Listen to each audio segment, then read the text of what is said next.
창작자, 배우, 뭐 PD 이런 분들이 나오거든요. 그런데 그분들의 그 이야기들이 정말 절절하고요. 말씀들도 얼마나 잘하시는지. 우먼 할리우드부터 해서 이렇게 두 개 영화가 네. 약간 좀 구성이 비슷해요. 네. 그래서 작품들이랑 인터뷰를 중심으로 진행이 되는데 인터뷰들이 말을 너무너무 잘하니까 그러니까 우리 그런 생각 또 많이 하죠. 뽑아냈어. 말 잘해야 돼, 말 이런 생각을 했습니다. 트랜스젠더라고 하면은 트랜스 여성을 저는 좀 많이 떠올렸던 것 같아요. 네. 그러니까 남성에서 여성이 된 트랜스젠더 MTF라고 하는데요. 네.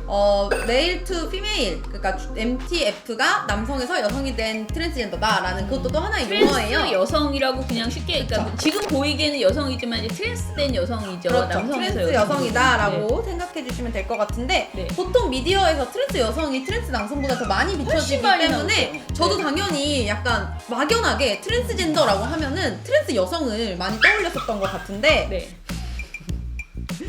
진짜가 짙네요. 개 짖는 소리 좀 안 나게 해라.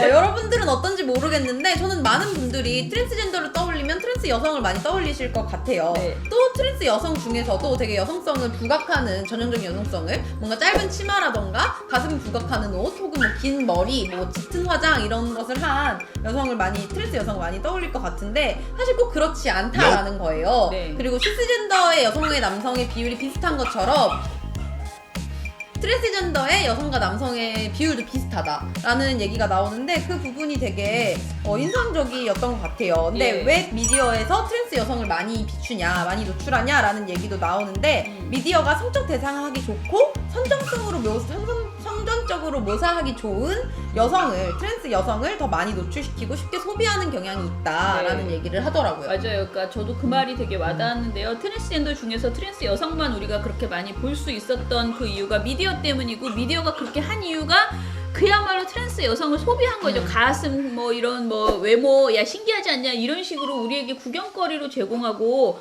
한마디로 팔아먹었다 이런 생각이 들었는데요. 그러니까 대부분 위험한 존재, 사이코패스나 연쇄살인마, 변태 등으로 많이 맞아요. 그려집니다. 이제 양들의 침묵이 영화 속에서 나오는데요. 양들의 침묵에서 연쇄살인마인 그 버팔로 빌 아시죠? 그 이렇게 여자가 되고 싶다라고 했나? 그러면서 그 뭐 여성을 죽여가지고 여성 가죽으로 옷을 만들고 있다라는 식의 그 컨셉이었잖아요. 거기서 조디 퍼스터가 뭐라고 하냐면요. 성전환과 폭력 사이에는 아무 상관관계가 없어요. 성전환자들은 아주 수동적이에요 라고 말을 해요. 근데 저는 당시에 이 영화를 보면서 트랜스젠더를 폭력적인 사람이 아니다라고 그렸으니까 괜찮아. 잘한 거다. 말 참 잘했네. 이렇게만 생각을 했거든요. 그런데 이 영화에서 디스클로저에서 뭐라고 말을 하냐면요. 우리가 수동적이지는 않아요. 그냥 성전환자는 사이코패스 살인마가 아니라고만 말했으면 됐잖아요. 우리는 연쇄살인마가 아니에요. 그딴 짓은 안 한다고요. 조디 이렇게 말을 하거든요. 그래서 이게 당사자가 느끼는, 그러니까 아주 나는 폭력만 그래 연쇄살인마만 아니라고 했으면 된 거야 라고 했는데 그런 표현에 있어서도 굉장히 섬세함을 원한다라는 생각이 들었어요. 오렌지 이즈 더 뉴 블랙으로 유명해진 라번 콕스의 말이 또 기억에 남는데요. 네네. 그 영화 속에서 여장을 한 남자의 캐릭터가 사람들에게 웃음거리로 소비되는 것을 보면서 이런 생각이 들었다라고 말을 하는데요. 그 반응은 제가 학교에서 당했던 괴롭힘과 유사했어요. 이런 생각이 들었어요. 저건 내가 아닌데. 그런데 텔레비전만 켜면 내가 아는 나의 모습과 전혀 다른 캐릭터들이 나왔죠. 그래서 제가 지닌 트랜스젠더의 모습을 싫어하게 됐어요 라는 인터뷰가 나와요. 이 인터뷰를 보면서 약간 지난주에 제가 우먼 인 할리우드에서 산드라우의 인터뷰가 기억에 남았다라는 네네. 얘기 했었잖아요. 네. 그거랑 약간 맥이 비슷하다라는 생각이 들었어요. 네. 그러니까 소수자들의 이야기가 사실 일상 속에서도 쉽게 접하기 쉽지 않잖아요. 근데 이런 것들을 일상 속에서 접할 수 없는 만큼 미디어에서 어떻게 표현을 하는지가 되게 영향력이 클 수밖에 없잖아요. 맞아요. 마치 미디어에서 하는 모습이 진짜인 것 같고 그것이 뭔가 사실인 것 마냥 느껴질 수밖에 없기 때문에 소수자를 표현할 때일수록 미디어가 어떻게 표현하는지가 네. 굉장히 중요하다라는 그러니까 생각이. 소수자를 너무 놀리거나 막 비하하거나 그게 당연한 것처럼 그려지면은 그걸 보는 소수자 입장에서는 정말 너무 큰 동시에 내가 마치 그런 모욕을 당하는 것 같은 그런 기분이 들 것 같아요. 그레드 조사에 따르면 미국인 중에 80%가 사적으로 알고 지내는 트랜스젠더가 없다고 해요. 네. 사실 우리가 사적으로 트랜스젠더 한국의 조사는 따로 없길래 못 찾아봤는데 한국인들도 아마 대다수가 주변에 사적으로 알고 지내는 네, 저못 트랜스젠더가 봤어요. 없지 않을까라는 생각이 들어요. 그러니까 결국 미국인들 대부분이 트랜스젠더를 어떤 사람이고 어떤 삶을 사는지를 미디어를 통해서, 그러니까 오로지 미디어를 통해서 접하고 있는 거예요, 트랜스젠더를. 근데 트랜스젠더들도 가까운 사람 중에 트랜스젠더가 없는 경험들이 많다고 해요. 그래서 자신이 어떻게 생각해야 될지 잘 모른다고 합니다. 네. 그러니까 그래서 결국 트랜스젠더들도 트랜스젠더를 미디어를 통해서 배우게 되는 거예요.